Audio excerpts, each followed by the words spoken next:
وَإِنْ خِفْتُمْ أَلَّا تُقْسِطُوا فِي الْيَتَامَى فَانكِحُوا مَا طَابَ لَكُم مِّنَ النِّسَاءِ مَثْنَىٰ وَثُلَاثَ وَرُبَاعَ فَإِنْ خِفْتُمْ أَلَّا تَعْدِلُوا فَوَاحِدَةً أَوْ مَا مَلَكَتْ أَيْمَانُكُمْ ذَلِكَ أَدْنَىٰ أَلَّا تَعُولُوا۔ اور اگر تمہیں اندیشہ ہو کہ یتیم لڑکیوں میں انصاف نہ کر سکو گے تو ان عورتوں سے نکاح کرو جو تمہیں پسند ہوں، 2 اور 3 اور 4۔ پھر اگر تمہیں اس بات کا ڈر ہو کہ تم انصاف نہیں کر سکو گے تو صرف ایک سے نکاح کرو یا لونڈیوں پر گزارا کرو جن کے تم مالک ہو، یہ اس سے زیادہ قریب ہے کہ تم سے ظلم نہ ہو۔ اس آیت کے معنی میں چند اقوال ہیں۔ امام حسن بصری رحمۃ اللہ تعالیٰ علیہ کا قول ہے کہ پہلے زمانے میں مدینے کے لوگ اپنی زیر سرپرستی یتیم لڑکیوں سے ان کے مال کی وجہ سے نکاح کر لیتے، حالانکہ ان کی طرف انہیں کوئی رغبت نہ ہوتی تھی۔ پھر ان یتیم لڑکیوں کے حقوق پورے نہ کرتے اور ان کے ساتھ اچھا سلوک نہ کرتے اور ان کے مال کے وارث بننے کے لیے ان کی موت کے منتظر رہتے۔ اس آیت میں انہیں اس حرکت سے روکا گیا۔ دوسرا قول یہ ہے کہ لوگ یتیموں کی سرپرستی کرنے سے تو ناانصافی ہو جانے کی ڈر سے گھبراتے تھے، لیکن زنا کی پرواہ نہ کرتے تھے۔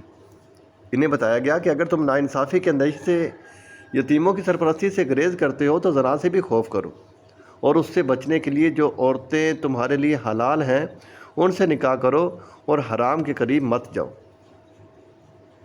تیسرا قول یہ ہے کہ لوگ یتیموں کی سرپرستی میں تو ناانصافی کرنے سے ڈرتے تھے، لیکن بہت سے نکاح کرنے میں کچھ خطرہ محسوس نہیں کرتے تھے۔ انہیں بتایا گیا کہ جب زیادہ عورتیں نکاح میں ہوں تو ان کے حق میں ناانصافی سے بھی ڈرو جیسے یتیموں کے حق میں ناانصافی کرنے سے ڈرتے ہو، اور اتنی ہی عورتوں سے نکاح کرو جن کے حقوق ادا کر سکو۔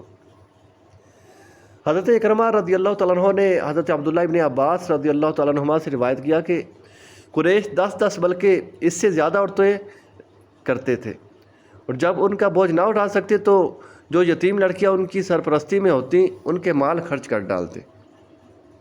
اس آیت میں فرمایا گیا کہ اپنی مالی پوزیشن دیکھ لو اور 4 سے زیادہ نہ کرو تاکہ تمہیں یتیموں کا مال خرچ کرنے کی حاجت پیش نہ آئے۔ اس آیت سے معلوم ہوا کہ آزاد مرد کے لیے ایک وقت میں 4 عورتوں تک سے نکاح جائز ہے۔ نمبر 2، تمام امت کا اجماع ہے کہ ایک وقت میں 4 عورتوں سے زیادہ نکاح میں رکھنا کسی کے لیے جائز نہیں سوائے رسول کریم صلی اللہ تعالیٰ علیہ وآلہ وسلم کے، اور یہ بات آپ صلی اللہ تعالیٰ علیہ وآلہ وسلم کی خصوصیات میں سے ہے۔ ابو داؤد کی حدیث میں ہے کہ ایک شخص نے اسلام قبول کیا، اس کی 8 بیویاں تھیں۔ نبی کریم صلی اللہ تعالیٰ علیہ وآلہ وسلم نے فرمایا ان میں سے صرف 4 رکھنا۔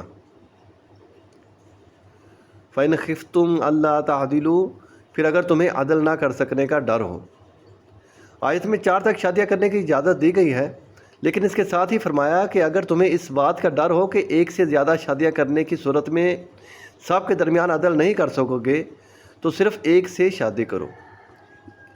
اسی سے یہ معلوم ہوا کہ اگر کوئی 4 میں عدل نہیں کر سکتا لیکن 3 میں کر سکتا ہے تو 3 شادیاں کر سکتا ہے، اور 3 میں عدل نہیں کر سکتا لیکن 2 میں کر سکتا ہے تو 2 کی اجازت ہے۔